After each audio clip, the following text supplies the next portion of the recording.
crown him. He crowned him.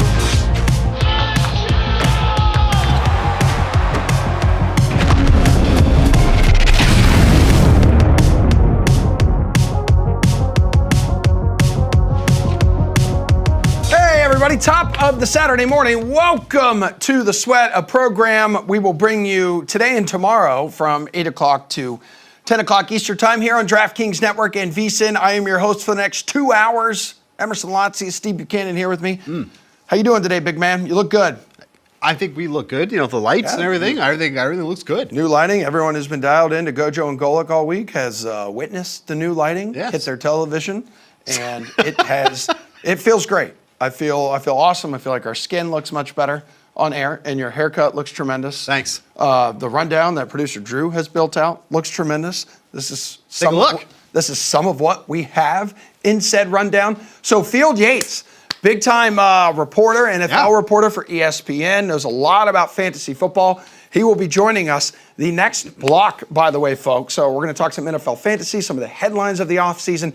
Nick Weary, one of the biggest glizzy gladiators on the planet, is also on this show because you know what? Nathan's hot dog eating contest is coming up on Thursday on America's birthday. That would be July Does it still have the same allure that Joey's not in it? Yeah, so we're going to talk to Nick about that. Are you as excited about it as you normally Yes, because you know my odd obsession with hot dogs. Okay. But Joey will be, and we will discuss this, we'll be eating hot dogs on July 4th. We will tell you where and with who, and then also just Nick's thoughts overall and the other competitors taking part in this thing, because it's wide open. Odds board, top of it, relatively tight, okay? There is a favorite, but we're not talking a minus 4,000 favorite like Joey was last year. Excited about that, and Jeff Ulrich will also join us from Edmonton as the Oilers just lost in the Cup to the Panthers. So Jeff is going through this emotional roller coaster right now. So we will have a nice little therapy session with him coming up. But we're going to start this show the same way we do every Saturday and Sunday morning here on DK Network and VSiN, and that is by working up a sweat. So maybe a bet that has our attention, a storyline. Steve, where do you want to start us today?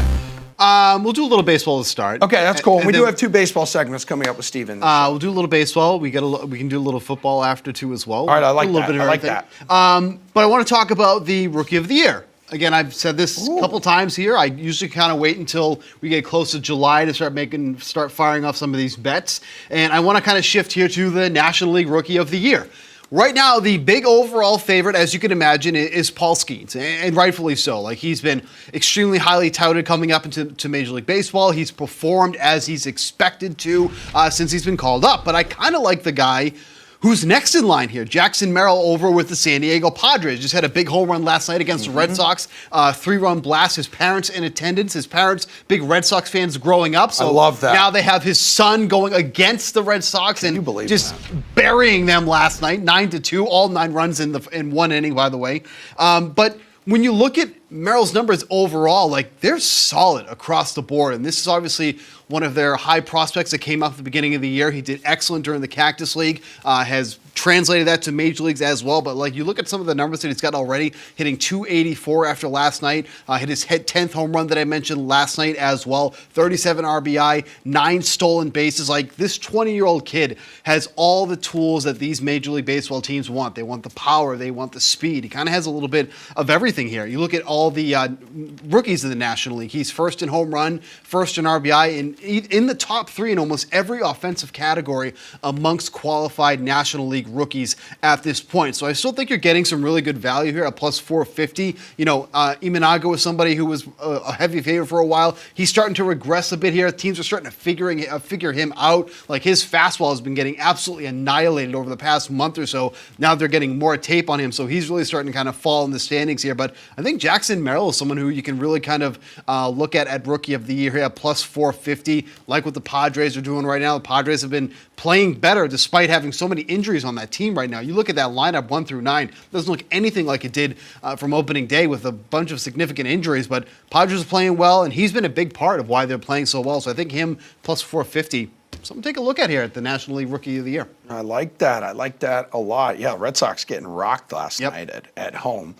You also were talking with me a little bit before the show. Something stands out to you about the Raiders right now. Can you explain what that is? Yeah, so just kind of going, across the sports here, just looking at some of the stuff we have up for the NFL. Like there is just 68 days right now, Steve. 68 days until the NFL regular season kicks off. So, we're talking about 3 months or so from now. Less than that, actually.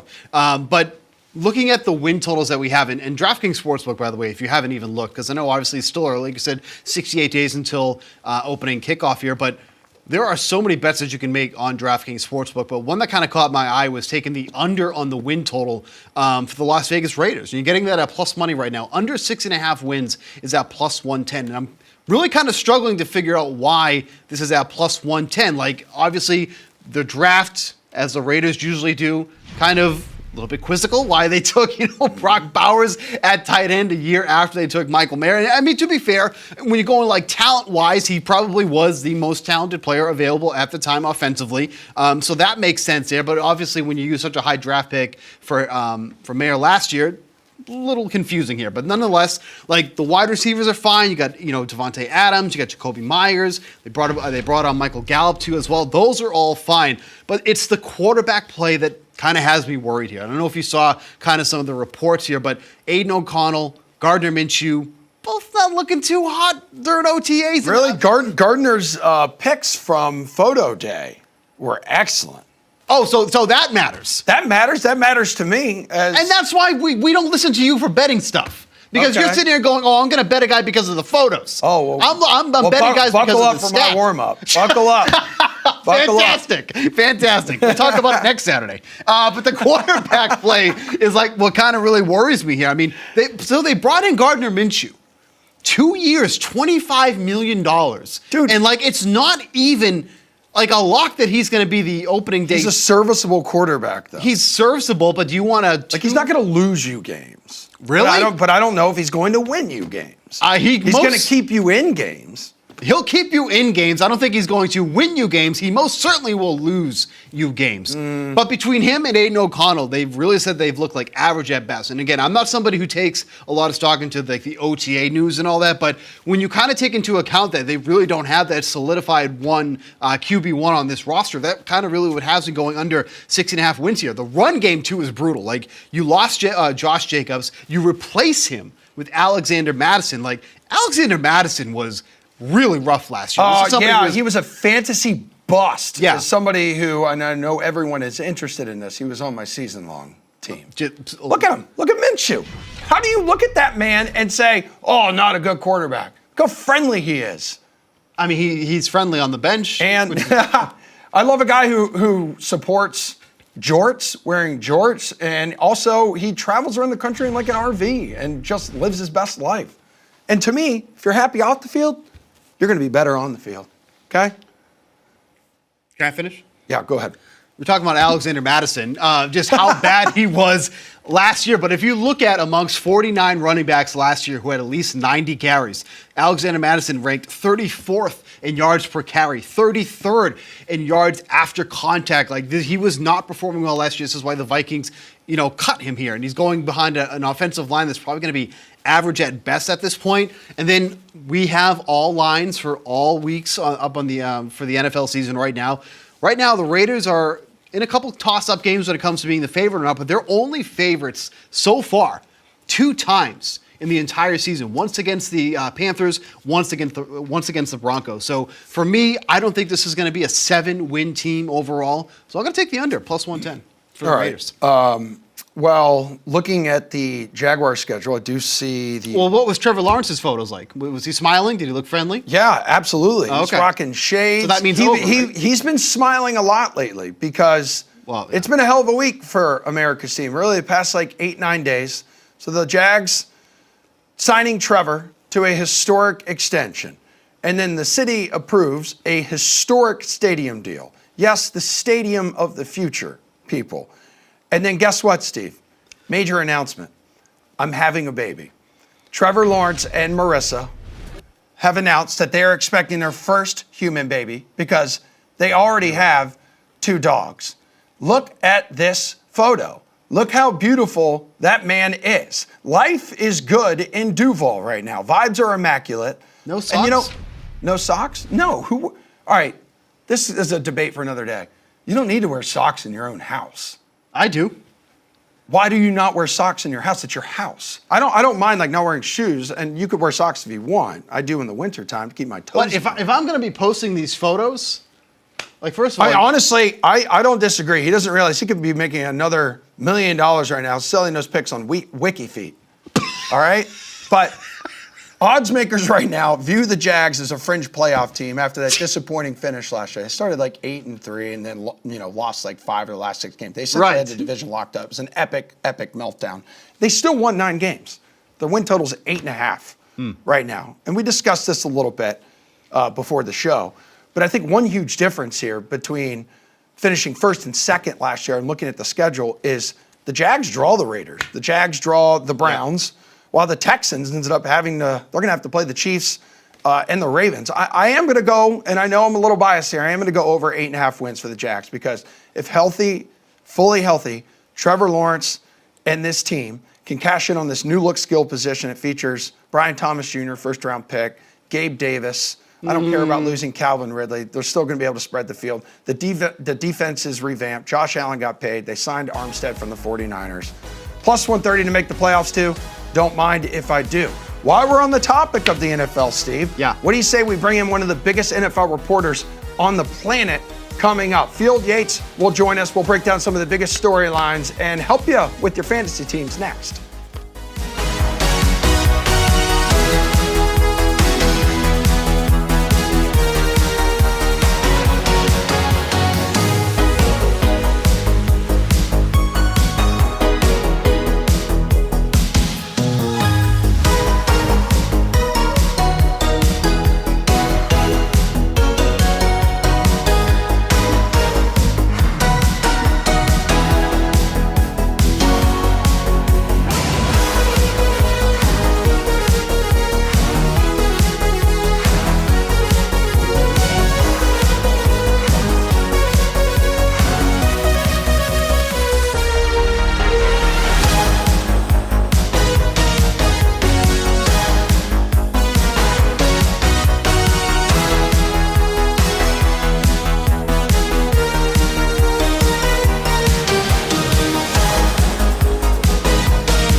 All right, folks, we're under 70 days away already from the NFL regular season kicking off. It's kind of wild to say, but it is what it is. We got storylines to break down. We got fantasy stars to discuss with a fantasy star himself, Field Yates of ESPN. Top of the morning, my man. What's good? Not too much, my friend. Thanks for having me on. I appreciate you. Happy Saturday. And I had not realized we were less than 70 days till the start of the NFL season. That kind of threw me for a bit of a whirl. But what's going to be even crazier this year is that we obviously have the Thursday night opener with the Chiefs and the Ravens. Yeah. And then we get another game the following day. We go down to Brazil for, not you or I don't think. Yeah, no, I'm not. For the Eagles and the Packers. So a lot of action-packed football. And we'll have, 4 out of 5 days with NFL action, which is very rare. Yeah, it is very rare, and those are just some of the big storylines that people have been talking about this offseason, and other storylines here, Field, from minicamp that are actually important. You have Rodgers missing it, so you have Bengals wide receiver contracts, Cowboys drama, quarterback competitions versus rookies and veterans. We obviously need a lot of stuff to talk about this time of year. Which of these storylines do you think will actually matter come September? I think there are 2 from that group that I think will matter the most, and they both involve receivers. It's T. Higgins and the potential for a new contract with Cincinnati. The thing about that is there's going to be a resolution on that one way or the other by the franchise tag deadline in mid-July. So with T. Higgins, if there is no deal done, and I don't anticipate one getting done right now, that means that he's going to be playing on a 1-year deal. And the risk that a player runs on a 1-year deal, I guess the team also runs, is the player has to be looking out for himself so carefully. And not that players aren't always protecting their own wellness, but I think we saw a little bit of this last year with Justin Jefferson, who was not on the franchise tag, but he was going in, he was playing his 4th NFL season, which meant he was already extension eligible. He had this hamstring injury early in the year, and the Vikings and Jefferson were incredibly deliberate with his recovery. They said, hey, we're not rushing you back until you're 110%. And I'm not saying these players need to go out there, risk life and limb if they're 50%, right? We don't need every player to be, like Kristaps Porzingis was in Game 5 of the NBA Finals, right? He plays on this injury that is going to cost him 5 to 6 months of recovery time. I don't know that was the reason why the recovery time was so long, but clearly he was not at 100%. Those are different circumstances. So if you're the Bengals, if T. Higgins does not get this long-term deal, you're going to have to be mindful of the fact that if that hamstring gets tight or that ankle gets rolled, he's going to be incredibly careful with his recovery because he, at that time, by the time the season rolls around, will be, if my math is good offhand, 6 months away from becoming a free agent on the open market. And then the other one that matters to me is Brandon Ayuk at the 49ers. I think a deal could get done at any moment right now. I don't think that there's there's no deadline here because he still has this entire season. So they can get a deal done today, tomorrow, 6 months from now. It doesn't matter. But I just think that, again, that's one where it actually extends beyond Brandon Ayuk, because if you pay Brandon Ayuk, let's just say the number is, and I'm just going to throw this out there somewhat arbitrarily, it's $28 million per year, which is not Justin Jefferson level at $35 million per year, but it's also not Deebo Samuel money, which was around, I think, $23.5, $24 million. Deebo Samuel did not have as good of a season last year as Brandon Ayuk did last year. But a couple of years ago, when the emergence of Deebo Samuel took place, we thought there was a case for him to be maybe the most dynamic offensive weapon, like non-quarterback in the entire league. He might go to San Francisco and say, what about me, right?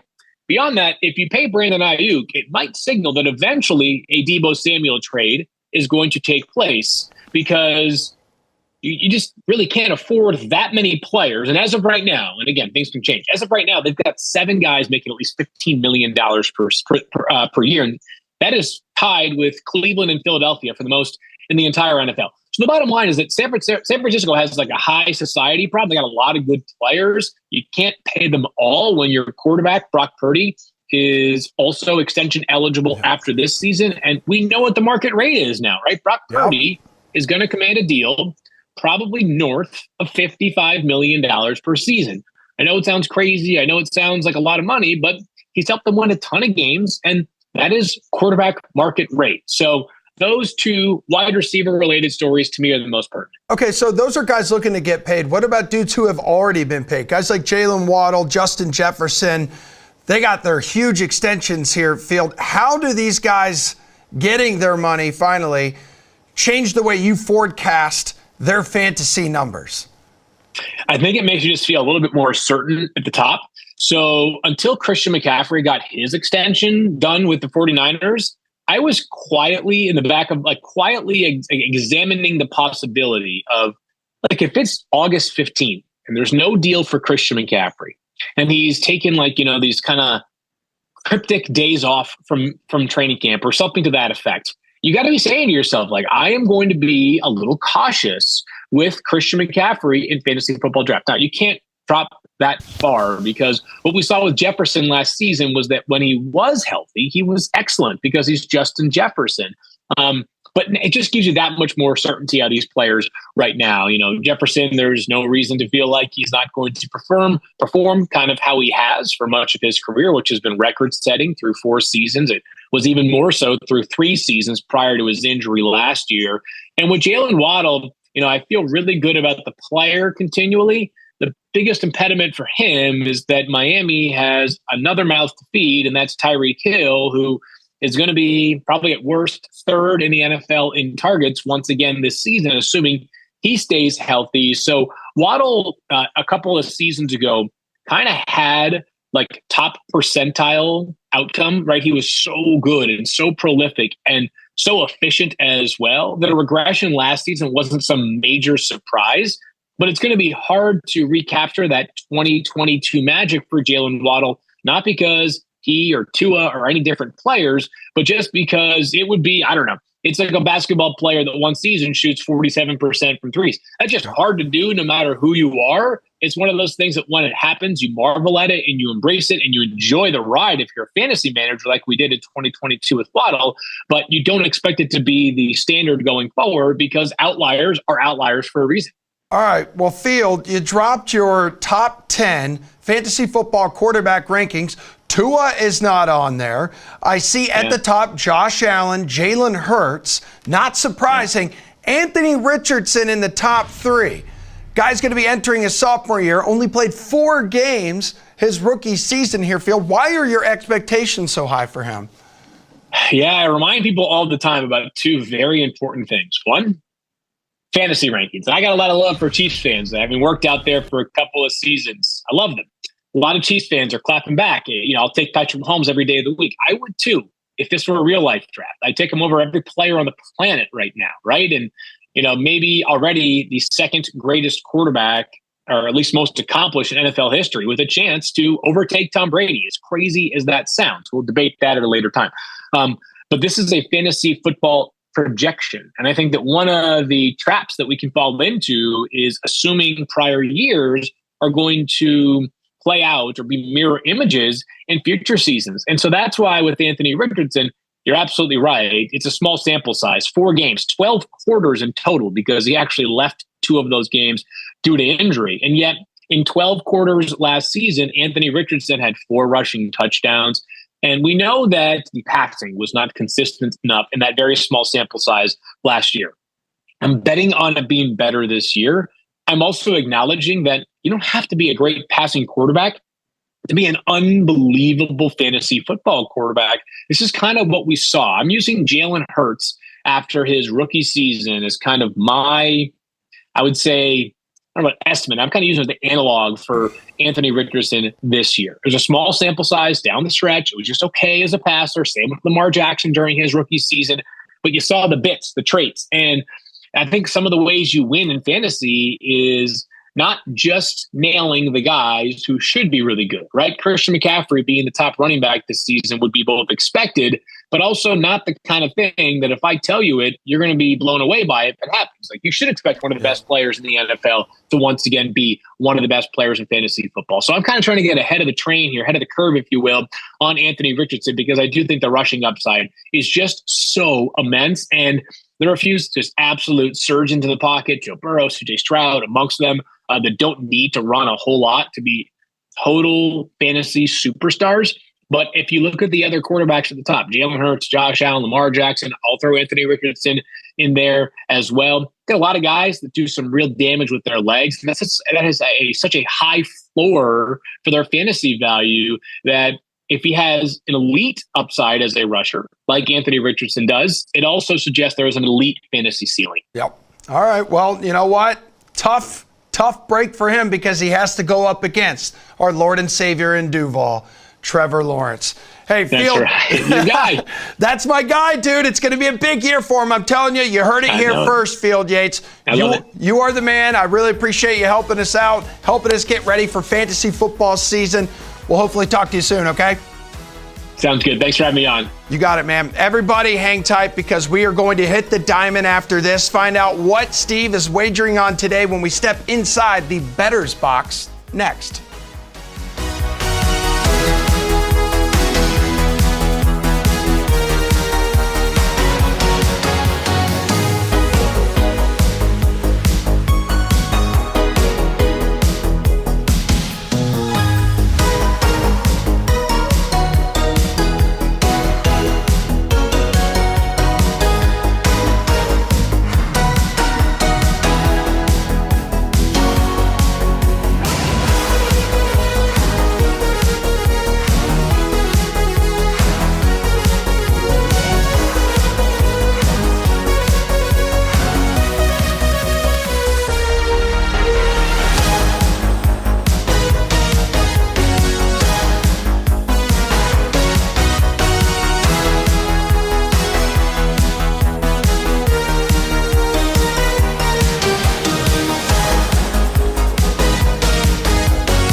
Back here on The Sweat, everybody. I am Emerson Lotzi. This is Steve Buchanan. You learned a lot from Field Yates there, didn't you? Good interview. That was a good interview. Thanh you very much.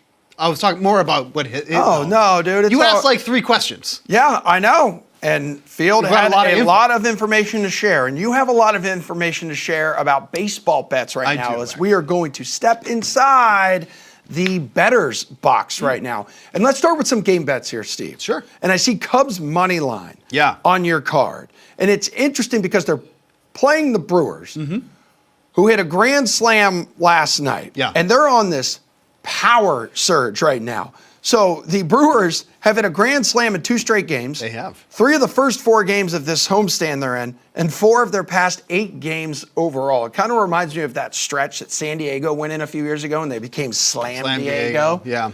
But you're thinking Cubs bounce back today. Yeah, very much so. The Brewers have been great, like you mentioned. Like the power has been there, but like their weak spot throughout the entire season has been left-handed pitching. And that's what they're going up against here today against Justin Steele. When you talk about the numbers... Friend of the program, by the way. Justin Steele? We've had him on this program before, too. He's a big fantasy football guy. When was that? I didn't even know. That was like a year or so ago. Oh. Yeah, it was one of the best shows in this show's history. Okay. But like I mentioned here, the numbers from Milwaukee against lefties have just been absolutely abysmal, and that's why I like the Cubs in a bounce-back spot here this afternoon. If you look at what their combined WOBA is for the expected lineup here this afternoon, 271 against lefties, and the bottom half of that lineup has just been downright atrocious against lefties. 5 through 9, if the lineup plays out as we think here, 168 WOBA against lefties here. So this is just really a tough spot for the Brewers overall, which is why I like the Cubs to bounce back here. This is also going to be the second time this season that we're going to see Justin Steele against the Milwaukee Brewers. In that prior start, 7 shutout innings in that game with 8 strikeouts in that matchup. So you can take that. I also don't hate taking Justin Steele to record a win. You're getting that at plus 140, but of course, you're really at the mercy of the bullpen. If they obviously blow the lead, then Steele can't record the win there. So obviously that's why the odds are a little bit more enticing. But overall, you're getting the Cubs at almost even money here. The minus 105 on the money line right now. I think that's a good spot for the Cubs to bounce back. Going against the lefty, so give me that on the money line here this afternoon. You also believe the Yankees are in a good spot here, and kind of feels like it after they scored a season-high 16 runs against the broken and spiraling Blue Jays. And now a lot of talk is, and you've said this multiple times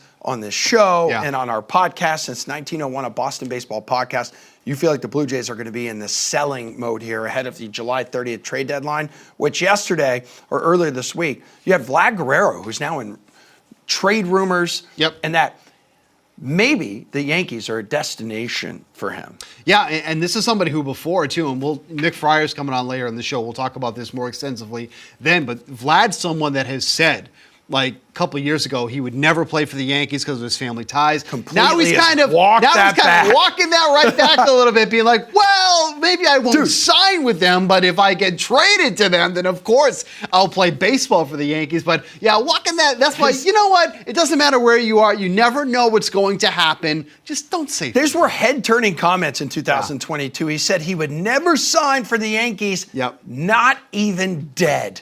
End quote. But now he's emphasizing, I said sign. I can't do anything if they trade me. Of course I'll play baseball, but I think that's a legitimate trade target here. But aside from that, let's talk about the Yankees winning today against the Toronto Blue Jays. Really a nice line here for the Yankees, only getting at minus 125. And this is because they're going up against Chris Bassett. Chris Bassett's been great. He's been fantastic. But the Yankees also kind of just broke out of that little mini slump that they were in. Like you mentioned, they put up 16 runs yesterday. I think 7 runs in the 9th inning too as well. And we're talking about Chris Bassett, like I mentioned, who's been really good here, but he really struggles against left-handed bats. That's been the big issue for him, really throughout his career. Probably going to see at least 5 lefties in that Yankees lineup here today. 359 WARBA against lefties, 7 of the 8 home runs that he's allowed. That's for Chris Bassett here. Then you got Toronto, who is just really not hitting lefties well at all. They're going up against Nestor Cortez, who has some really good numbers against both sides of the plate, against lefties, against righties. He has like a sub-250 WARBA against both sides of the plate. He's been fantastic. Not striking out as many guys as we've seen in the past, but he's inducing a lot of contact. The defense behind him for the Yankees has been really good as well. So getting the Yankees at minus 125 feels like a little bit of a gift here with the way that they kind of broke out yesterday, and then Bassett can potentially struggling against some of those left-handed bats. So give me the Yankees here, -125. It's a pretty favorable line for them. And then I saw you tweet 2 days ago about the Phillies. No, this is a safe for work tweet. Okay. You said the Phillies were -298 on the money line tonight. Yes. We're talking Thursday night against the Marlins. They end up losing 7-4 to the Marlins. They bounce back, the Phillies do last night, beating Miami 2-0. And right now, looks like you want to target the Phillies run line tonight. Why is that? Yeah, I like this spot here for the Phillies this afternoon, going up against Rodri Munoz. They got Aaron Noah taking the mound, who's been pretty average at best. Like, I hated the contract that they gave him in the offseason. Thought it was a little bit inflated for the basically subpar that he's pitching that he's been done. And the Phillies are also coming in pretty wounded. I don't know if you saw, they lost both Kyle Schwarber and Bryce Harper on the same day, both going on the IL. So if you look at this Phillies lineup that's going to be posted today, it doesn't look exactly imposing. But this just kind of goes back to just how bad the Marlins really are overall. They got Rodri Munoz, like I said, taking the mound here, and he has just been absolutely atrocious in the 7 starts that he's made. 5.80 ERA, an expected ERA of 6.73. So he's actually been even worse than those numbers have indicated here. He's made 7 starts, 35 innings pitched, 15 home runs allowed over that span. The ball has been flying out of the park when he's been taking the mound. And then Miami offensively is just I don't even have an appropriate word for television to describe how bad this Marlins offense has been, especially over the last week or so. Over the last 7 games, they're averaging 2.4 runs per game while hitting 193 and slugging 287. Like, those are like Bobby Dahlbeck numbers. Like, it's been so bad, but this is the entire team. So no even Bobby D slander on this show. Yeah, please. So this is like the subpar matchup.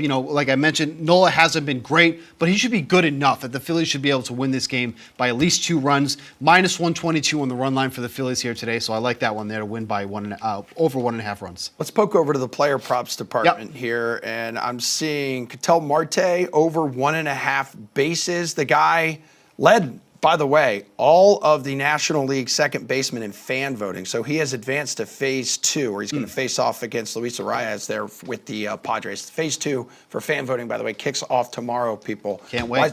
Yeah, I know. Why is he on your card today? Yeah, so I like him at least in this matchup here, going up against Hulk Hogan Harris of the Oakland Athletics. Oh, taking them out hell yeah, today. brother. But going over 1.5 bases here for Marte. Really good spot for him. I mean, this guy just throws a ton of fastballs. He's doing so almost 60% of the time this season. That is a pitch that Marte has handled extremely well, specifically against lefties. He has a 458 WOBA against that pitch so far this season. He's just someone who also goes over 1.5 bases nearly half of the season he's played. He's gone over in 38 of the 78 games that he's played. He hits the top of this Diamondbacks lineup, so of course he gets the most at-bats out of anybody that we can get here, so we can probably tap him in for at least 4 at-bats in this game against Hogan Harris. The bullpen has been really shaky too as well, which has been the case all season long, unless they're winning, because obviously you have Mason Miller to close those games out, but if the Oakland Athletics are losing, which they usually are, the bullpen operates completely different, and this is a bullpen you can target. So even if he doesn't get those 1.5 bases against Harris, goes up against a really shaky bullpen here, so give me Marte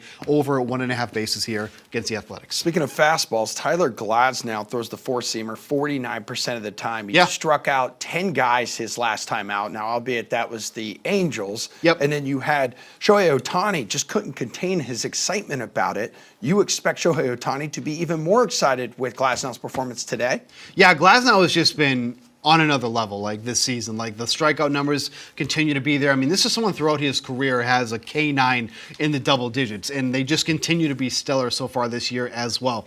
This is a number, 7.5 strikeouts that he's gone over in 11 of the 16 starts that he's made. 8 strikeouts is a lot that you have to gather, and he's gone over that, like I said, 11 of the 16 starts that he's made. He faces Giants Club once already, landed on exactly 7 strikeouts here, but the Giants have at least 5 players in their lineup that we expect here tonight that has a K rate of at least 23% against right-handed pitching. With the way that Glasnow is throwing right now, this is not a number I'm worried about at 7.5 strikeouts. Like, again, I said, it's a big number here. This is not a number that a lot of players will be able to continuously go over, but this is a number that Glasnow is continuously hitting the over on. He's been in double digits, I think, at least 6 or 7 times already this season. So I have no problem going over 7.5 strikeouts here, even though he landed basically right on that number the last time out. Giants offense has been extremely inconsistent, but they do swing and miss a lot. So give me over 7.5 strikeouts for Tyler Glasnow. And just very quickly here before we go to break, it makes sense since you love the Yankees money line today that you would take Chris Bassett, who's pitching for Toronto, under 5.5 strikeouts. Yeah, like I mentioned, the struggles against the lefties are there. His K9 against lefties is under a strikeout per inning, only averages 7 strikeouts per 9 innings against lefties here. Like I mentioned, probably 5 lefties in this lineup here for the Yankees here today. So give me Bassett under 5.5 strikeouts. All right, sounds good, my friend. Well, we are going to take a break. Julian Edlow is going to slide into the analyst chair. Let's break down what we witnessed in the first round of the NBA draft earlier this week.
All right, folks, the NBA draft has come and gone. So right now we're going to focus on just the first round here with Julian Edlow. He's a big basketball guy for anyone who didn't know. Hey, how are you? I'm great. How are you? Look great in green. So, big Celtics guy. Franchises changed on Wednesday night, Jules, and so did a lot of lives. We won't know the full truth of this night for quite a while, but we can make some educated guesses as to how this might play out over time. It wasn't a super spicy night, especially at the top. What are your thoughts on what some are describing as a chalky first four? It was a chalky first four, and it was an open draft class like we've talked about on this show. Who's going to go number one? Some names were in there. I dabbled on some Stefan Castle, 50-1 out of UConn. In the end, it kind of went the way it was supposed to. Alex Sarr opened the big favorite, eventually never worked out for Atlanta. And Zachary Risachet wound up going one. And he was plus money for a while, but he closed at minus 1,000. And just going off the betting splits here to go number one, bettors took advantage of that. It wound up being 27% of the bets for 53% of the handle. So a bulk of the money was on the right guy that wound up going one. We had some Woj reports that he was going to be the guy. And he's been wrong in the past. We had the whole Paolo Banchero debacle at the top of the draft a couple years ago. Woj got it right this time, and it looks like for the most part, bettors cashed in on the top pick. And, after that, it was only chalkier. Sarr was a bigger favorite to go two than any single specific draft position in the draft. Reed Shepherd, a little bit more open. I think he was around minus 240 leading up to the draft to go three. Question was, would Houston move that pick? They didn't, and they took him. And then Stefan Castle, we had him under 5.5 on this show, goes 4 to the Spurs. That closed in the minus, laying juice. So 1, 2, 3, 4 kind of went as expected, went as all the mock drafts were showing us, and then the wheels fell off. Okay, wheels fell off starting with 5 here. 5 and 6, I guess a couple dudes who can be described as big board jumpers. You tell me. Yeah, Ron Holland was a guy once considered a number one prospect, played in the G League and played well, but he was supposed to slide in this draft, according to a lot of reports. And his draft prop closed over 9.5, I believe at minus 250, minus 275. So bettors were very confident he was going to go out of the top 9. He winds up going 5 to Detroit, where the Pistons were looking at trades all the way up until it. We saw, based on the 8th pick, how hard it was to trade out of the top 10 of this draft. It's considered a weak draft class. The Spurs trade 8, Rob Dillingham to the Timberwolves.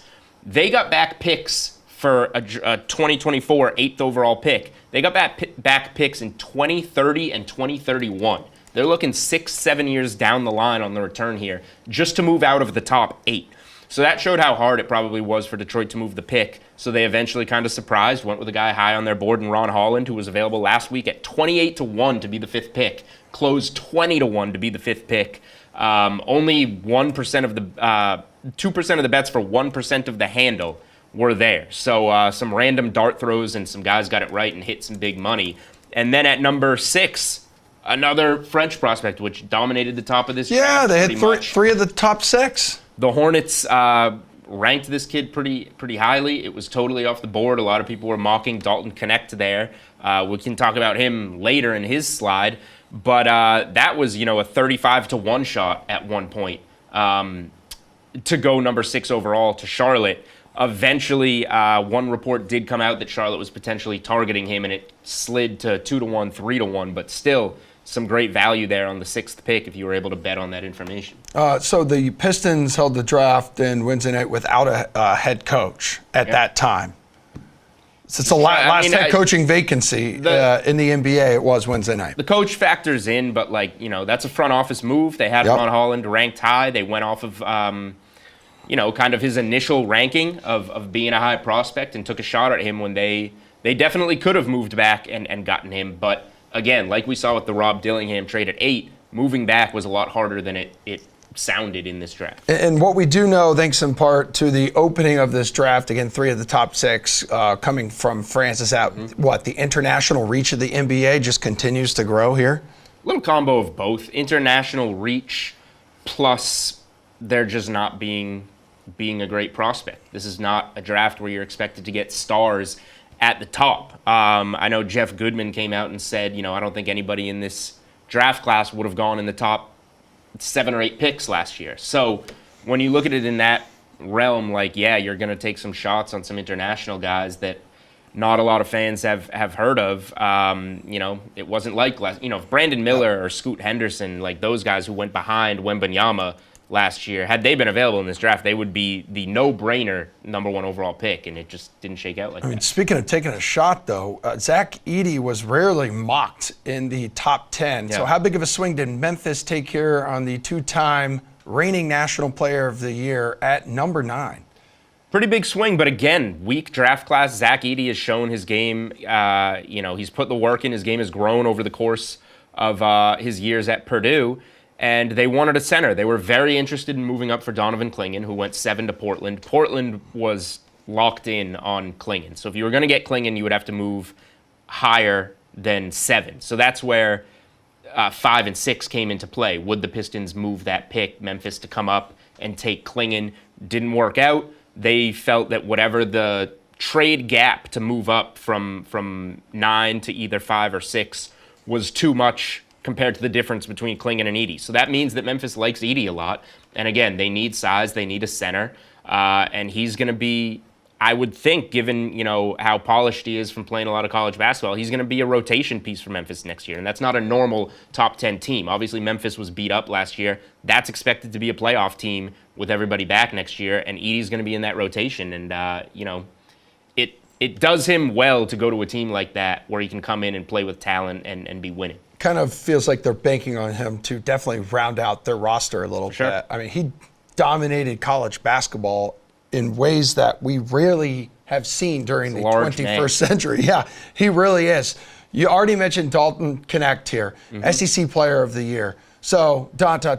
connect the dots for me here and why he ended up slipping to 17 right into the Lakers' loving arms. Well, it's the same reason in your pickup games that you're such a late pick. It's your age. That's actually not true. Yeah, your age leads you to slide. 23 years young. Yep. Is what Dalton is, not me. A lot of 18, 19-year-olds went in those slots where Dalton Connect was mocked. Again, the kid that Charlotte took at 6 is the youngest player in the draft. Connect was being strongly linked to Charlotte at 6. He slides. It was due to the age and him being a late bloomer, obviously playing a lot of junior college and then doing the 1-year transfer to Tennessee. Now, he was fantastic at Tennessee. He'll have some work to do on the defensive end, but he gives the effort. He's always in the gym, and he's a well-rounded offensive player. He's not just a shooter. So, again, the pick makes a lot of sense. He slides to 17. The slide doesn't make sense. I think there are some spots where I would have taken a shot on him before then, even with the age. But the pick for the Lakers makes sense because you get a 23-year-old who's a little more polished, plug him into that win-now situation, and he can come in, hit some shots, and help the Lakers as a role player a little bit. All right, so talk to me a little bit about the Spurs and also Castle's fit with them coming out of UConn right here in our backyard of New England. I like it. Stefan Castle would have, if I was sitting where the Atlanta Hawks were sitting, Stefan Castle probably would have been my number 1 overall pick in this draft class. He's got good size. He's 6'6". It still needs to be figured out if he's a point guard or a 2-guard. Right, because they need that point guard of the future. He's got 2-guard size, but the shooting isn't quite there. He's got the playmaking of a point guard, but it's not all the way there. And again, he wasn't playing a ton of point guard. He was playing off the ball at UConn. So from his workouts, they want to get him in there and see what they can develop him into. I think the jump shot can be, I don't want to say fixed, but developed. I don't see why he shouldn't be able to turn into a better shooter. And if he can, now you're looking at a really good two-way guard that can play both guard spots for you, can guard a lot of positions. So I like the pick for San Antonio. It gives them a good player to go with Wembanyama. And then down the line, again, touching on the Rob Dillingham trade, they didn't see a prospect they liked at 8 in a weak class. Those late picks, I know it's great for Minnesota to give something up and not have to give any or get a player in and not have to give anything up for 6 years. But for the Spurs, now they're saying, all right, we have draft capital when Wembanyama, Castle, they're going to be in their prime, and we can look to add during that period later down the line and build later. I'll give you about 25 seconds here. Who would your money be on right now for Rookie of the Year? It's such a tough market this year. Okay. Like So Sarr would you is the recommend rightful. to people to stay away right now? I would stay away right now. Sarr is the rightful favorite because he's going to play for a Wizards team that just has nothing in house, and they're going to look to move more top end talent. All right, Jules, thank you so much for your NBA draft wisdom. I know you are a fan of hot dogs, Julian, so this next segment is for you. No Joey Chestnut, no problem for the Nathan's hot dog eating contest on Thursday. The window is open for others, for guys like Nick Weary, who joins us next to take us inside his Glizzy Gladiator training methods.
eating contests are as American as apple pie. I don't think anybody can argue with that. No eating contest screams America more than the Nathan's 4th of July hot dog eating contest. It'll have a different look this year, so let's bring in one of the favorites to win it on Thursday, the bodybuilding beefcake, Nick Weary. Good Saturday morning to you, King. How are we feeling right now, 5 days out from the biggest event of the year for you?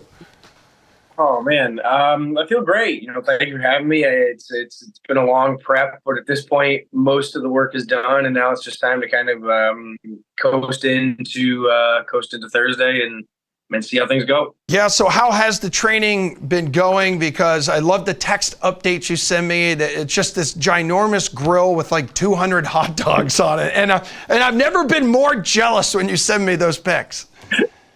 Yeah, thank you, man. The training's been going good. The training's been solid. It's been some subtle changes from years past, but it has nothing to do with obviously Joey not being there. It's more so just like you adapt. I think this is year 7 for me at the table, and got to figure some things out. You figure out your body, try to make it work with you versus against you. Because obviously what we're doing is a little bit out there, but I'm really psyched with where my numbers are, how my capacity feels, how my speed feels. So a few more days, we'll see whose body cooperates. Yeah. Have you talked to other contestants and competitors around Major League Eating at all, and maybe what they're thinking with Joey not being there this year? Or they think it's going to be more competitive? I mean, you tell me. Yeah, man, I think we're all really excited. Obviously as a close friend, it stinks with Joey not being there, but as a competitor, it's really exciting. You're probably going to have basically a 4 to 6 horse race for the title that probably will come down to final seconds or maybe less than one hot dog. So I think it's going to be really fun for people watching. I'm friends with everybody, but I think maybe the last month-ish, those 4 to 6 guys, we've kind of gone radio silence with each other. And all due respect to them, I hope their training is going horrendous and they're going to have a dumpster fire on Thursday. But with that said, it's exciting, man. It's exciting to see what's coming up. All right, so I saw some news like a few days ago that Joey will still be eating an ungodly amount of hot dogs on the 4th of July, but he's going to be out in El Paso, Texas, I guess, competing against members of our military. So that means we're not going to get like the John Cena entrance then on Thursday, right, on Coney Island? I don't think so. I suppose it's still a possibility in the back of everybody's mind. He may come out to pyro and fireworks and all these other things, in which case I hope Stone Cold Steve Austin comes out directly behind him to prevent him from getting on that stage. But no, I think he's going to be doing a very American hot dog eating thing with some troops over there, and we'll be doing our thing in Coney. Yeah, and I saw Major League Eating tweeting about you this week. So let's see, your personal record is right, like 48 hot dogs. So what's the goal number then on Thursday? Like, what's the number you think you're going to have to hit to win this thing? That's hard to say. I know. So my personal best on stage is 48, and I think Jeff's hit 51, Pat's hit 55, James is 47. But I would expect all of us to be around those numbers or higher. I think what you're going to see on the 4th of July is probably somewhere in the high 50s to low 60s. Okay. That it's going to take to win this contest. All right, Nick, you got 46.5 is the number that has been set on the DraftKings Sportsbook. All right, so how confident are you in beating that number? I did beat it in Cleveland relatively comfortably. And anybody that's super closely aware, and not that it overly matters, is I actually went into that 3 days off of tearing an erector in my lower back. So that's your back's really not thrilled about eating 48 hot dogs and buns. So I would say I'm very confident that I'll be setting a personal best come Thursday. Okay, so you're sitting up there and you're eating and you're injured. Like, how is that more of a mental game then when you're battling like a physical injury because you're already putting your body through hell, shoving all those hot dogs inside you?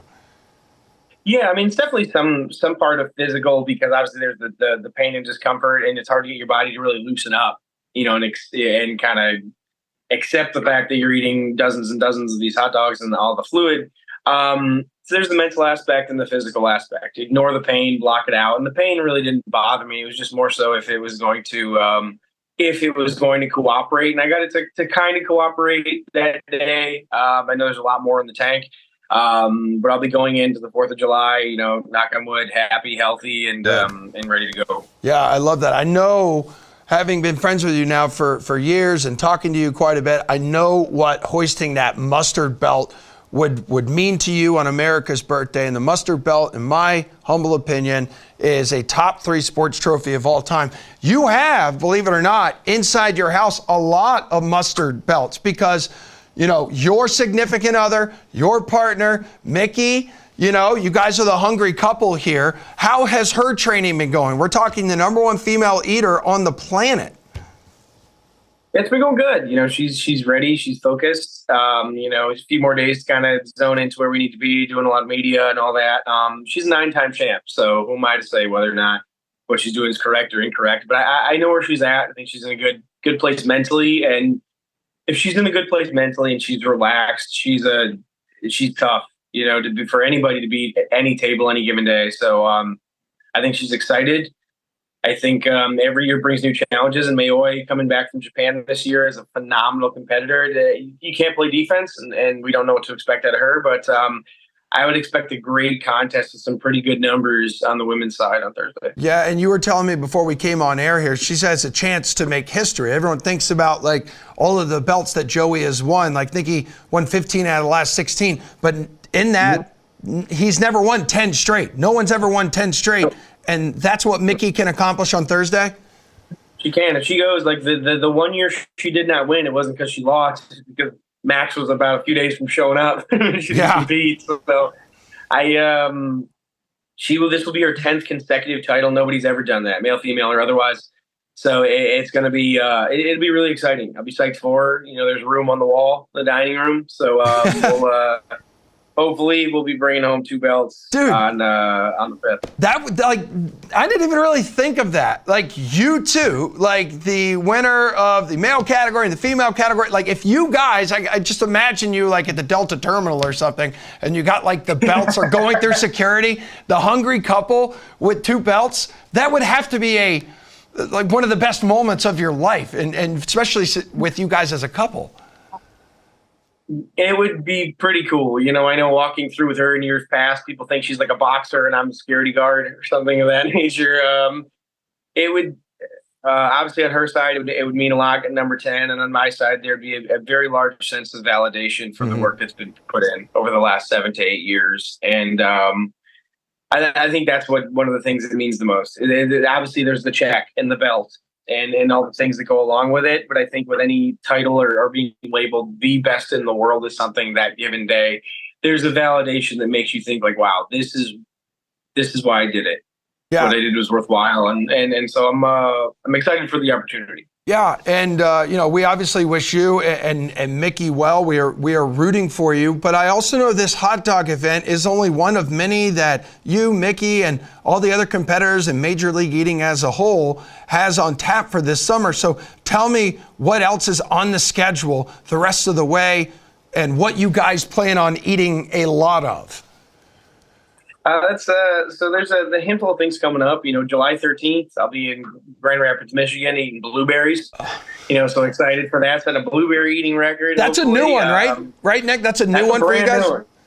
Brand new contest on the circuit. Really psyched to see how that goes. So do you have, I know you're down in Florida. Are you just rolling up to Publix then and you're grabbing pounds and pounds of blueberries to practice that? I think we have a lot of the pick your own blueberries places down here. Okay. So I'm going to go to one of those, and then maybe what I'll do is just hide in the corner of a giant blueberry field with 15 pounds of blueberries and just see if they notice the creepy guy. You're like some bear in the wilderness. That's what you're going to look like. Just leave them alone. Don't feed the wildlife. So it'll be there. We have that. And then the end of July, there's the Midwest Rib Fest up in Minnesota, so we'll be crushing that. And then the World Poutine Eating Championship is coming back to Toronto. Smokes Poutineery. I believe that's August 9th, if I am correct. Right around there. And that's an awesome contest. Raise a ton of money for the Friends of We Care, sending kids to summer camps in Toronto and around there. A lot of fun there. And then, of course, around Labor Day weekend, there'll be Buffalo Wing Fest. Yes, so I love going up that. to Buffalo, trying to crush that again. That's a really fun one. Two-day festival. Colorado Sloppers out in Colorado. So it's already a half full summer. I'm sure it's just going to fill up as the time goes along. And hopefully I'll have a ton more media to do, but with the big yellow strap on the shoulder. That would be sick. So real quick, we got about a minute to go here. Which food do you want to see MLE incorporate here into a competition? It's tough, man. I would love to be able to come up there towards Boston and get some Boston-themed food. I think maybe we could do a New England clam chowder eating contest. Oh, my God. That's disgusting. It would be rough. It would be a rough contest, but I'm like, I want to see what the people of Boston do. Put us in Fenway, put us out on the corner, like Boylston Street in Boston, something like that. Let us crush some clam chowder. Dude, no way you guys are, like, if you needed something to do in the wintertime, that'd be cool. There's no way I could watch you suck down a gallon of clam chowder on the 100-degree streets of Boylston. Like, no, no. Downtown Boston, no, absolutely not. Oh, God, you look like you smell like clam chowder right now, Nick. Thanks, man. I love you, buddy. Good luck. Good luck on Thursday. We'll be rooting for you. Coming up next, everybody, back to baseball we go. Steve's arch rival will join the program. Nick Fryer will join us as we cover the bases after a quick break.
All right, everybody, we have returned to your television. This is the Sweat program we will bring you for the final times today and tomorrow, 8 o'clock to 10 o'clock Eastern Time on DraftKings Network and VSiN. I'm your host, Emerson Lotzius. Steve Buchanan is here because we're going to return to the diamond, cover the bases, and to kind of spice the segment up a little bit. And it's not a knock on you, but we do love when you get angry. I mean, and nobody makes you more angry and frustrated than the one, the only, former collegiate baseball player, Mr. Nicholas Fryer. Oh, my God. Wow, that's a new backdrop. What's up, guys? That's a new backdrop for you. You are just out of this ...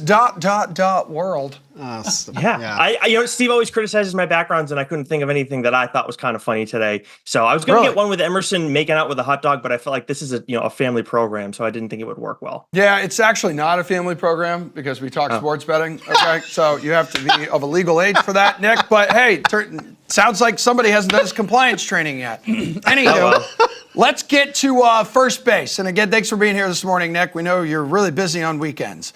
First base, Grimace, the Red Sox, the Astros here, gentlemen, all on a tear right now, which, by the way, the Grimace stuff, inject that content into my veins. It's honestly hilarious. It's actually hilarious. It's Grimace and his weird, oddly shaped body just having a good time. So the Mets here, Nick, I'll start with you.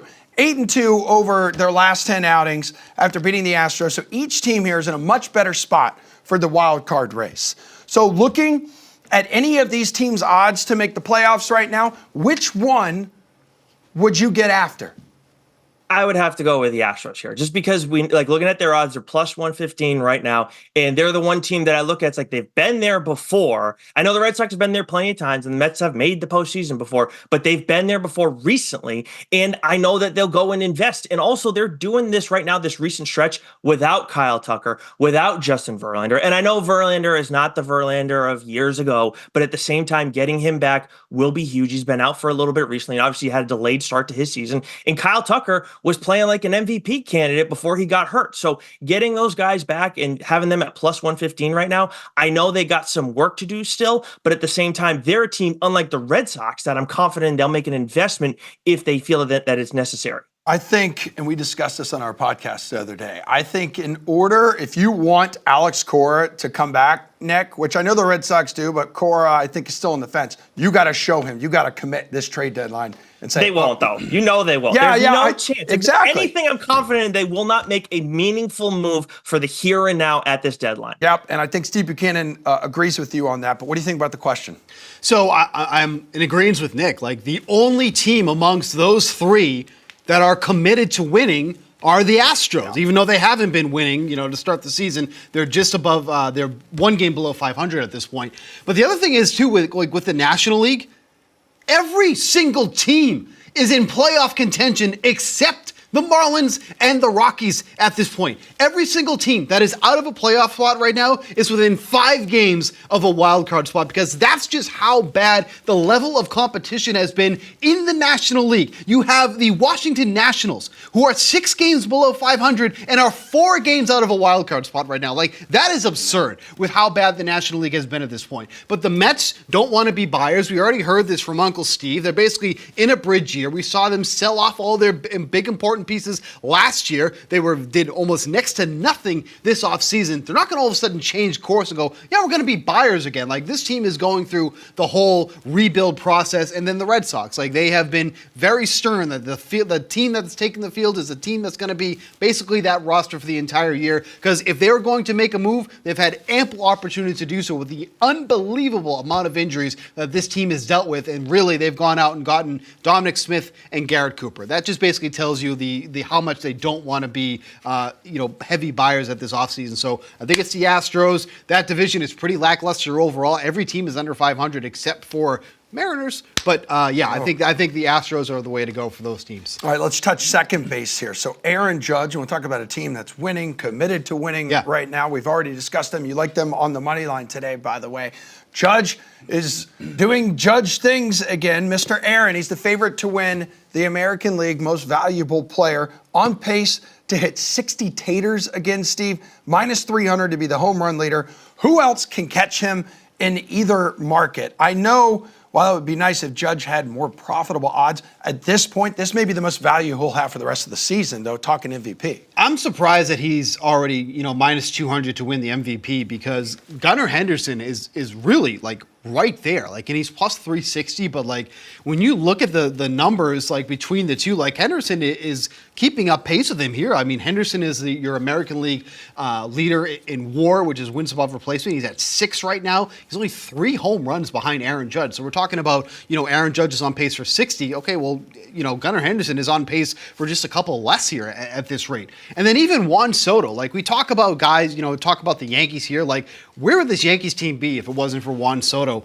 at this point? And it's amazing that they keep feeding this guy's fastballs.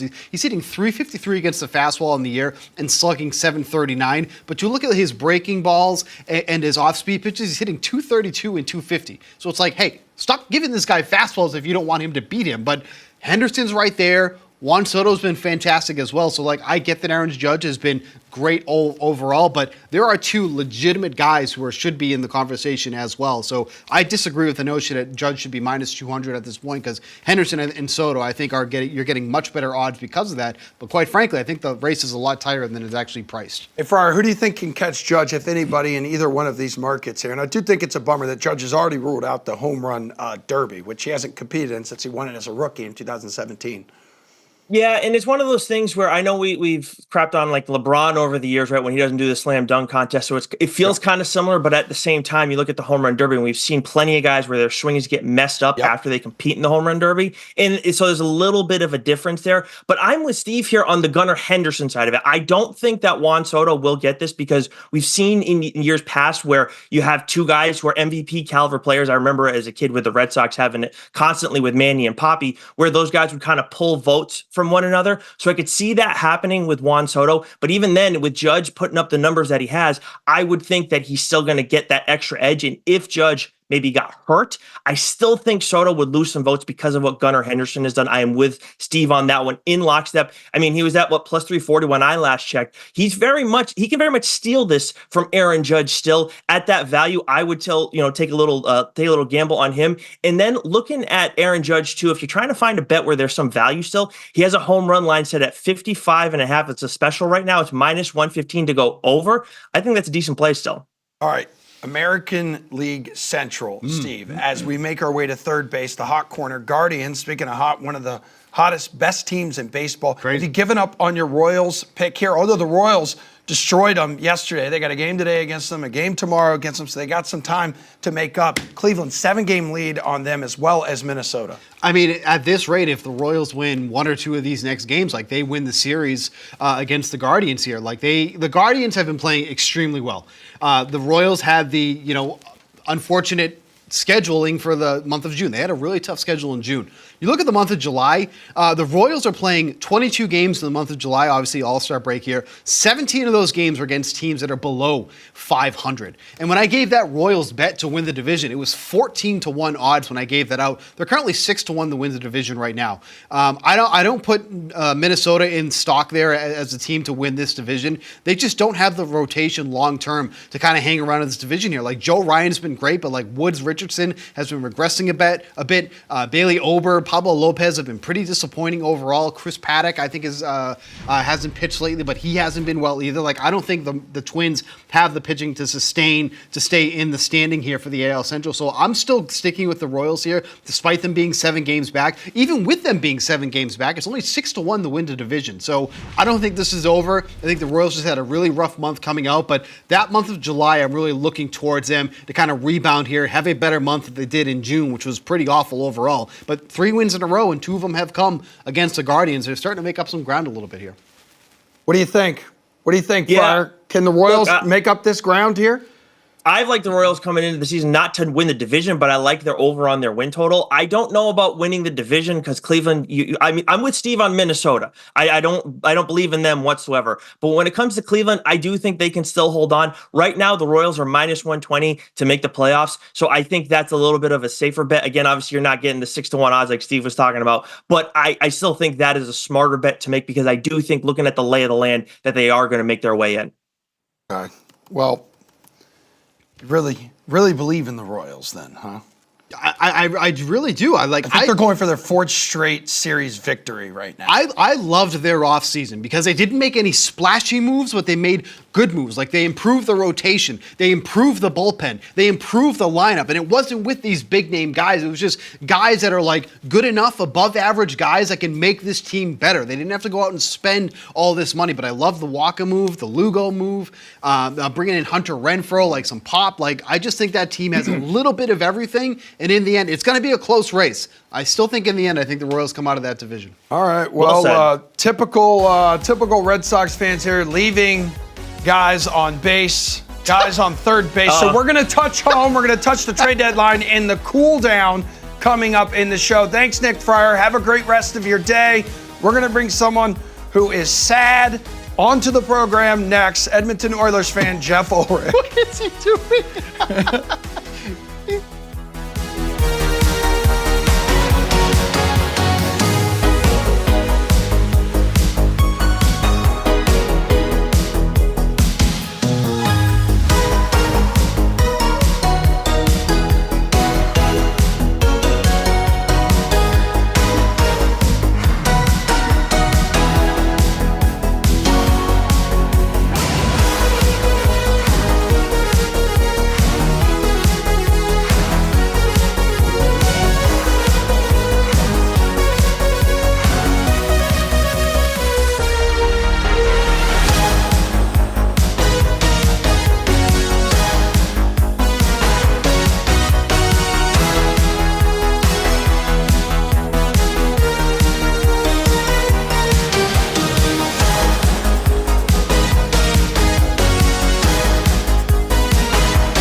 If you've been dialed into this show over the past few weekends, and of course you have, throughout the Stanley Cup final between the Panthers and the Oilers, you've been taken along for a ride with our good friend Jeff Ulrich, who calls Edmonton home. It's been this emotional roller coaster. They were down 3-0. They won 3 straight. They forced Game 7.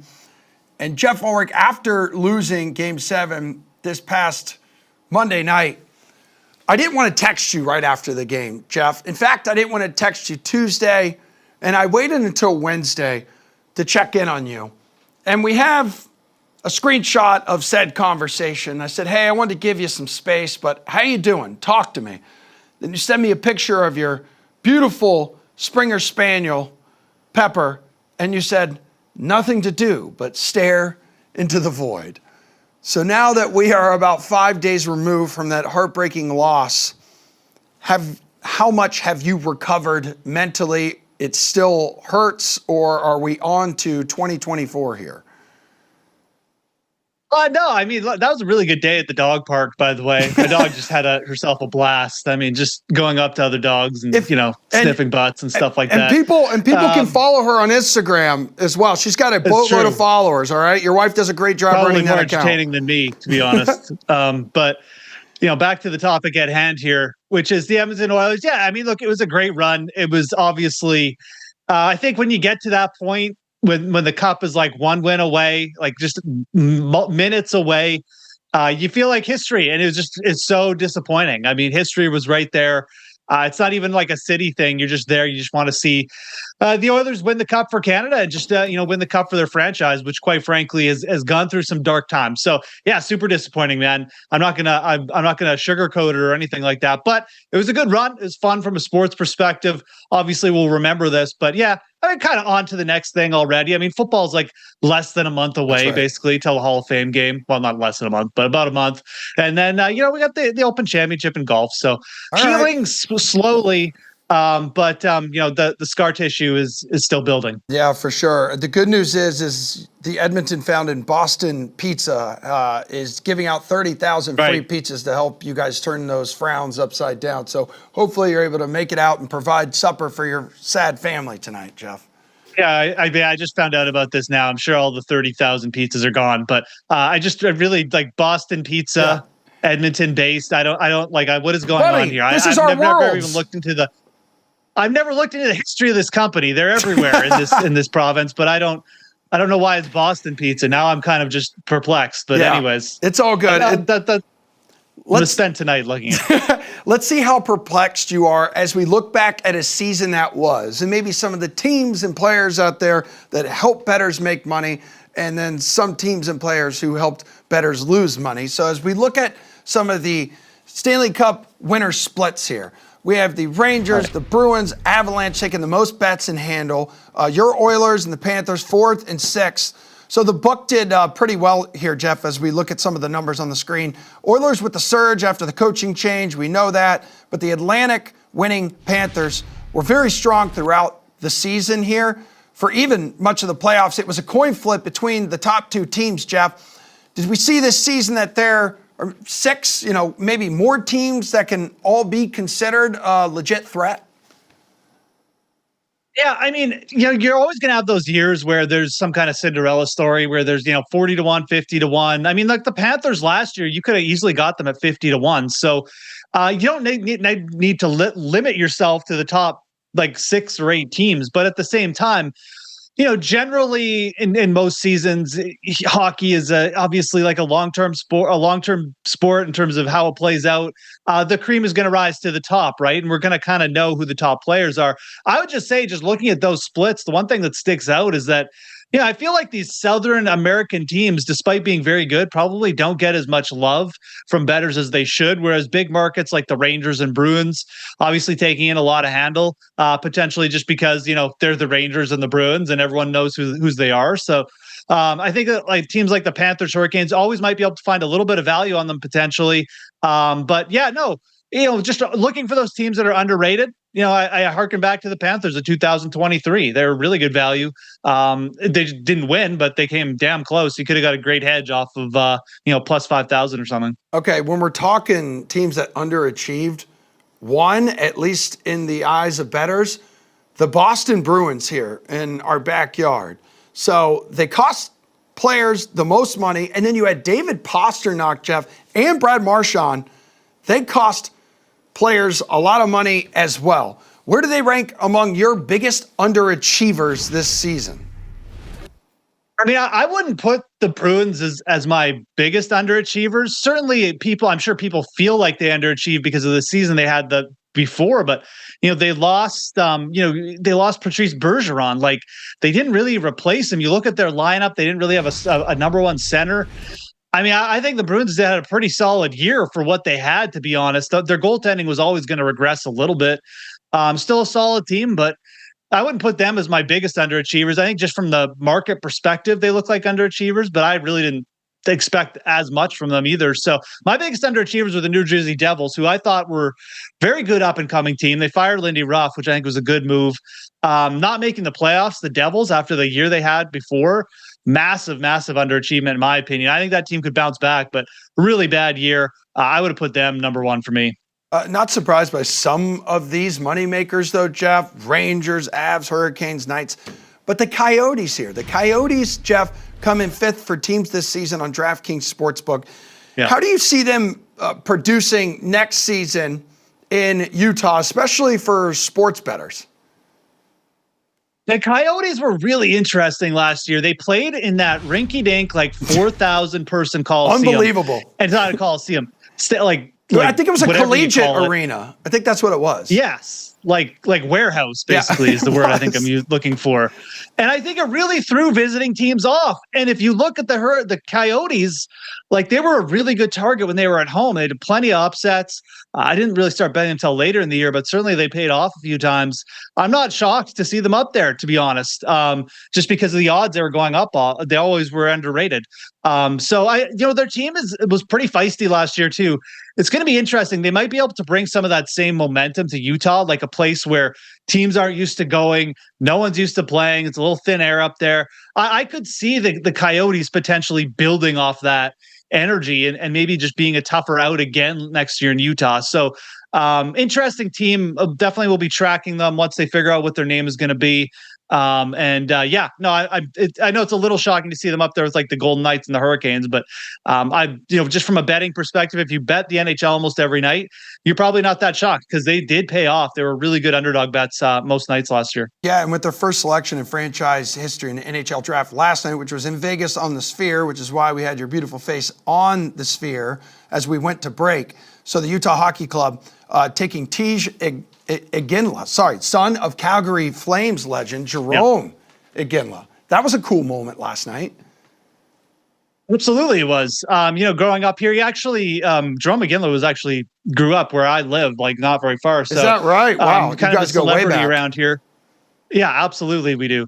But his son getting drafted. I mean, one thing, it makes me feel old because it feels like Jerome Iginla was just in the league last year, but definitely a cool moment to see. And I mean, well deserving. I mean, I think that, with that kind of pedigree and just where he played junior hockey, I think it was pretty deserving of a top 10 pick. So it's not like a stretch. It's not one of those things where it's we're just taking this player because of his last name.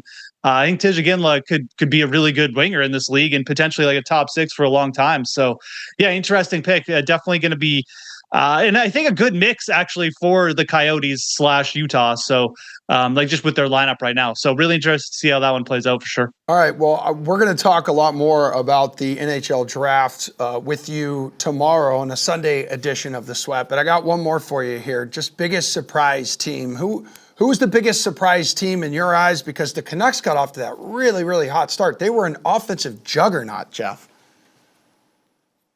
Yeah, absolutely. I mean, it's from an overall season perspective. Do you talking about season or the draft? No, I'm talking season. We'll do draft tomorrow. Season long. Absolutely. That's what I was talking about, trying to think about who the Canucks drafted, but it's okay. The Canucks definitely, when we're talking about surprise teams from last year, I mean, most people had the Canucks pegged to miss the playoffs. They were super long in the odds.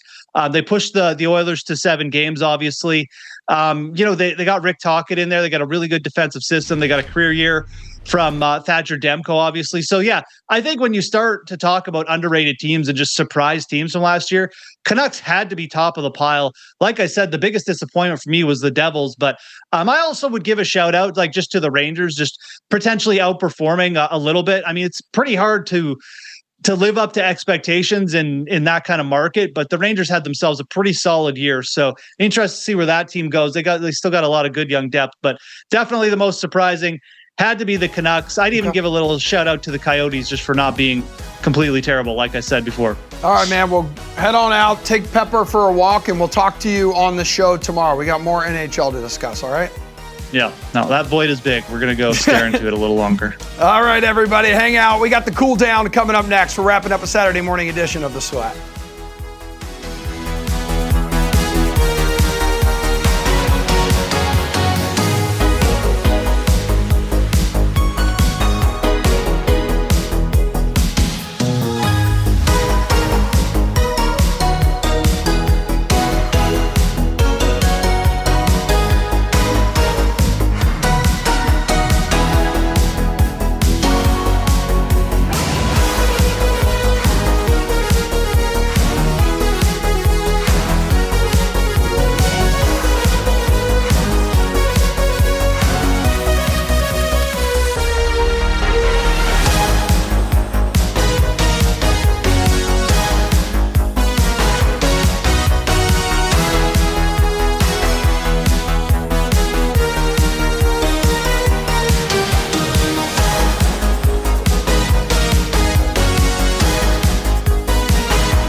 The final Saturday block of the sweat is coming at you right now.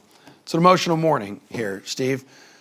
We've covered quite a bit in this show. It's been one of my favorite shows of all time. If you've missed it, don't forget to go on like YouTube, Twitter, the videos out there. Like, subscribe. I mean, it's not going to really matter at this point, but this is what we've covered in this show. Field Yates joined us at the top of the program, talked to us about some NFL storylines there, tried to get all the guys and gals watching right now set and ready to rock because fantasy football draft season is coming. Oh, it's coming, baby. And then hot diggity dog, Nick Weary on the Nathan's Hot Dog Eating Contest. Yep. That's going to be on Thursday. And then we had a little NBA draft recap. Julian decided to do 10 minutes of work for us today. Mm-hmm. That was excellent. You asked me, I think, before one of the breaks or before the show, just like, my interest overall in the hot dog eating contest. Well, yeah. And I am 100% interested in it. Would you still be dialed into it this year? Did it lose a little bit of its, sparkle without Joey? I actually think it makes it more exciting now. Well, it definitely makes it more exciting, I think, on the betting side, which you could bet that on DraftKings Sportsbook, folks. So because Joey Chestnut was like such ridiculous minus 4,000. That's what it was last year? Yeah, minus 4,000. Was it last year when they were going to cancel because of the lightning storm? It was last year that they were going to cancel. So mad about it. But, that's how much power that guy had. Yeah. And then he was like, and I was texting Nick throughout that whole process, and he's telling me, dude, people are fired up here. And Joey goes out there like the American hero he is. Like, he is the Tom Brady of competitive eating.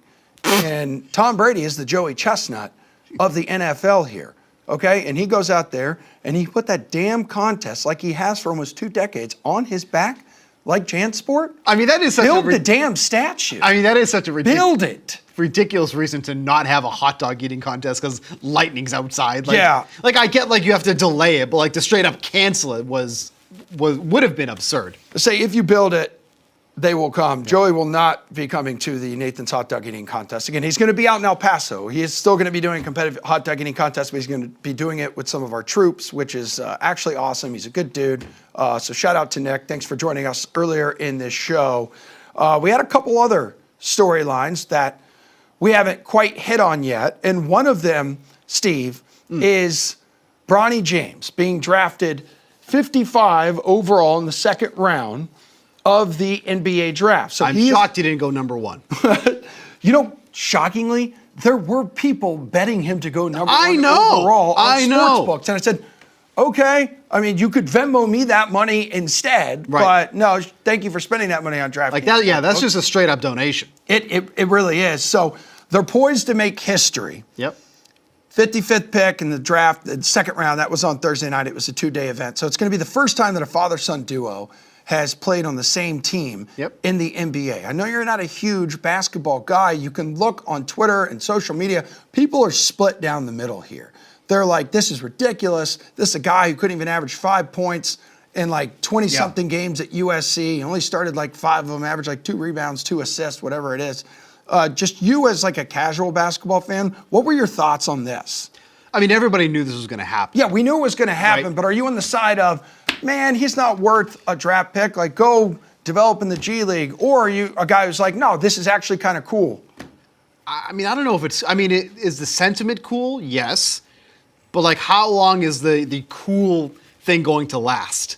Right? Like if he ends up being a liability or whatever, like that's what I think everybody's upset about. Cause like I saw a couple people on Twitter just spouting off at like, other outlets who were being like, what a great pick this was. Well, like now you're just being facetious at this point. Like now you're just being like, you're just pushing the narrative, right? What pissed a lot of people off on Thursday afternoon during the second round where the report started surfacing that his agent was starting to call teams that were picking ahead of the Lakers there at 55, which included the Celtics, to not draft Bronny. If you were to draft Bronny, he would not show up and he would go play basketball in Australia. I mean, that's just so ridiculous.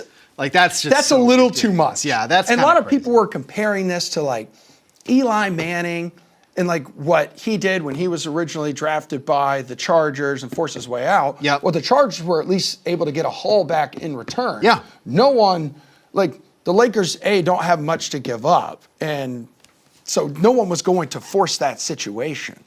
It seemed just really messy. Well, and not only that, but it's like, what if like a team had genuine interest in him, right? They were like, we actually want to take him. And then you have the agent being like, well, if you draft him, he's not going to show up. Like, that's so crazy to think about, like, at this day and age, that, like, you're literally trying to control the draft at this point. Like, you're forcing someone to, go off of their plan. Why people give LeBron so much crap, because, LeBron's like, I just want to go out there and play basketball, and he is obviously the best to ever do it. But then there are situations like this where it just leaves a sour taste in fans' mouths. And again, like, that's going to be a cool story for the first couple games, but like, how fast is this going to be? Like, okay, we're done with this. Like, we're done. Like, we can move on from this. And I tell you what, there are going to be opposing defenses if Bronny is able to get on the floor early. There are going to be opposing defenses that are just going to want to shut him down, and you're going to wonder, like, is Dad going to go over there and be like, get off my son? That's my son. Yeah, like, it's going to be weird. What if Caitlin Clark's mother was on the team? Yeah, with her, and then she's getting bullied. You know what I'm saying? Could be like the same thing. I'm just imagining Caitlin Clark's mom playing basketball for the Indiana Fever. There's been a lot of news in the NBA now as people are making moves, finding new homes. Like another guy, so the Hawks reportedly trading all-star guard DeJounte Murray to the Pelicans. They land a very important piece to the picture there with Zion and other guys for Larry Nance Jr. and Dyson Daniels, 2025 first-round pick and a 2027 first-round pick. So with Murray departing the Hawks here, Atlanta has now officially moved on from the short-lived backcourt of Young and Murray. And we had a market up on TK Sportsbook. Just keep an eye there because you can bet a lot of these big-name, big-star players. You can bet which destination they land at. So have fun with that. And Steve, going back just real quick to the Bronny James situation, there have been 4 father-son duos on the same NFL, MLB, and NHL teams dating back to the 1920s here. So the two in baseball were Ken Griffey Jr. and Ken Griffey Sr. and Ken Griffey Jr. So that was the Mariners in 1991. And then you had Tim Raines Sr. and Tim Raines Jr. for the Orioles in 2001. Do you remember a little bit from that time with the Griffey duo at all? I mean, I was, 4 when that happened? Oh, yeah. So I'm not you definitely remember. I'm not going to pretend that I was watching and paying attention, but I know, big baseball guy, they were the first father-son duo to hit back-to-back home runs. And that was against the California Angels.